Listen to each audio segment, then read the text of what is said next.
Okay, so the first terrestrial habitat we would take is a desert. We discussed the abiotic factors of a desert and the adaptations in camels. What about other animals in the desert? There are desert animals like rats and snakes which do not have long legs that a camel has.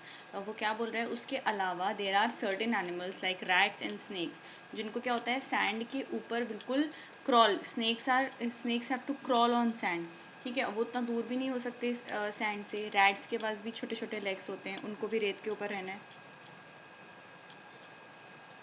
So what mechanism do they have? उनके पास तो long legs है नहीं, तो वो कैसे अपने आप को बचाएंगे?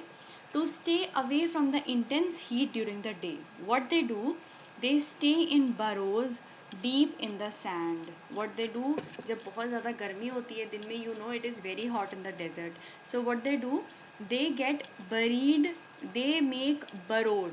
वो सॉइल में क्या करते हैं, बरोज बना लेते हैं, बिल बना लेते हैं और वहाँ जाकर छुप जाते हैं. So these animals come out only during the night when it is cooler, and they come out when it is cool, that is during the night. Now what about the plants?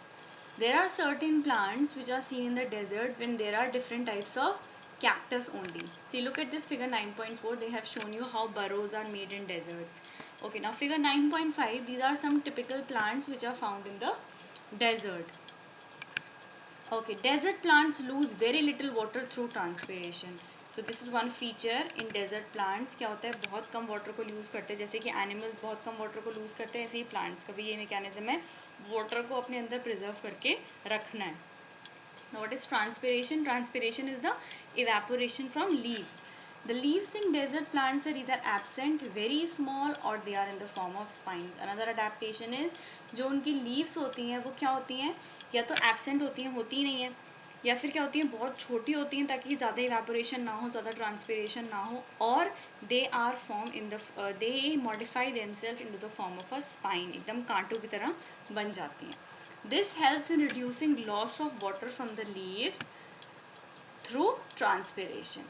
The leaf-like structure you see in a cactus is in fact its stem. So this is very interesting. ये जो आपको cactus की, जिसको आप leaf समझते हो, ये actual में क्या होती है, cactus की stem होती है. वो stem का modification है जो leaf की तरह लगता है, ये fleshy, और जो इसके ऊपर कांटे होते हैं, वो जो spines होते हैं, वो इसकी leaves होती हैं.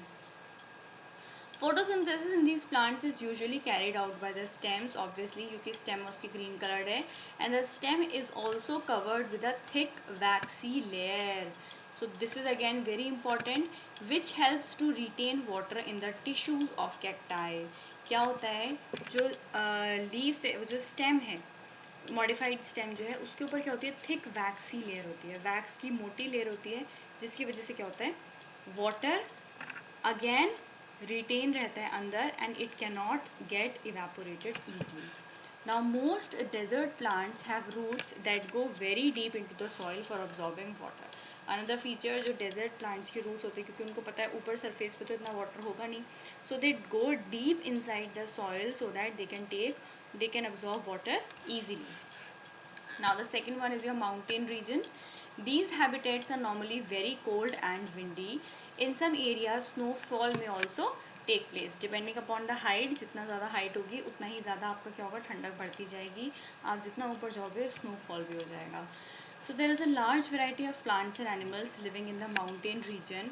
Now we will discuss what are the kinds of trees. If you live in a mountain region or if you have visited, you must have seen other type of trees. How are these? These trees are normally cone shaped and have sloping branches. This is one feature. कैसे होते हैं, cone shaped. As you can see in figure 9.6, cone बना हुआ है, या फिर उनकी जो branches होती हैं वो sloping होती हैं, मतलब उसमें ढलान होती है. Why is it so? So that no snow can be retained there. वहाँ पे क्या हो, snow जो है वहाँ पर अटक के ना बैठे. जैसे स्नोफॉल जब होता है तो अगर ट्री कैसा होगा, ब्रॉड होगा और छोटी छोटी पत्तियाँ होंगी, तो क्या होगा, उसके ऊपर स्नो जम जाएगी और उसकी वजह से क्या हो सकता है, लीव्स बहुत भारी हो जाएंगी और ड्रूप डाउन कर जाएंगी. बट क्योंकि स्नोफॉल को हमें क्या करना लगे, जैसे ही वो स्नोफॉल हो, जब अगर कोन शेप्ड होगा तो क्या होगा, ईजिली वो स्लाइड डाउन करके नीचे आ जाएगा. The leaves of some of the trees are needle like. कुछ की जो लीव्स होती हैं बिल्कुल नीडल लाइक होती हैं, एकदम पतली पतली. This helps the rain water and snow to slide off easily. एकदम फिसल के स्नो नीचे गिर जाता है. There could be trees with shapes very different from these that are also present on mountains. So they have different adaptations. Now what about the animals? See, the first one is the animals have got thick skin or fur to protect themselves from cold. Obviously हम लोग के पास तो sweaters है, हमारे पास तो blankets है, लेकिन animal के पास तो नहीं है. तो उनको क्या दिया नेचर ने? Automatic blanket. उनकी बॉडी ऑलरेडी क्या होती है? थिक ब्लैंकेट से कवर्ड होती है. That is the thick skin and thick fur. For example, yaks have long hair to keep them warm. Snow leopard has thick fur on its body, including the feet and toes. This protects it from the cold when it walks on the snow. The mountain goat has strong hooves for running up the rocky slopes. क्या होता है? बहुत उसके क्या होते हैं? बहुत strong hooves होते हैं ताकि वो आराम से जो है run कर सके snow के ऊपर. Now about the grasslands. A lion lives in a forest or a grassland and is a strong animal that can hunt and kill animals like deer. Lion जो है एक animal है आपका grassland का. It is light brown in color. So why is it light brown in color?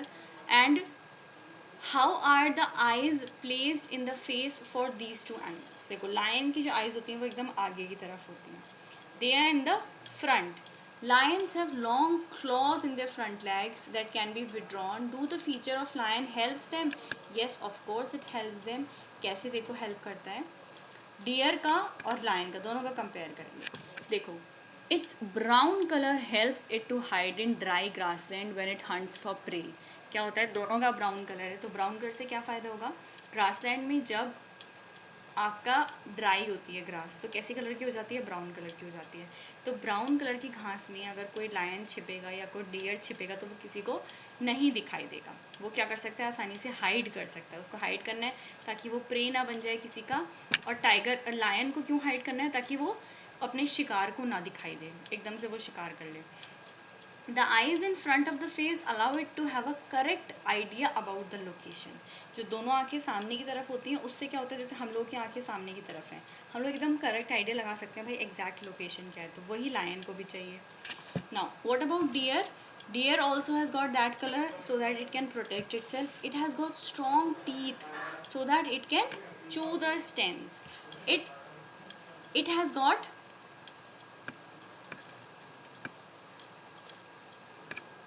It has got long ears to hear movements of predators. के बहुत लंबे लंबे कान होते हैं ताकि वो हल्की सी आहट को भी सुन ले.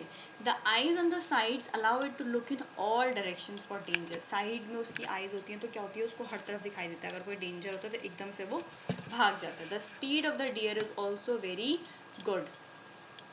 Now we come to the aquatic habitats.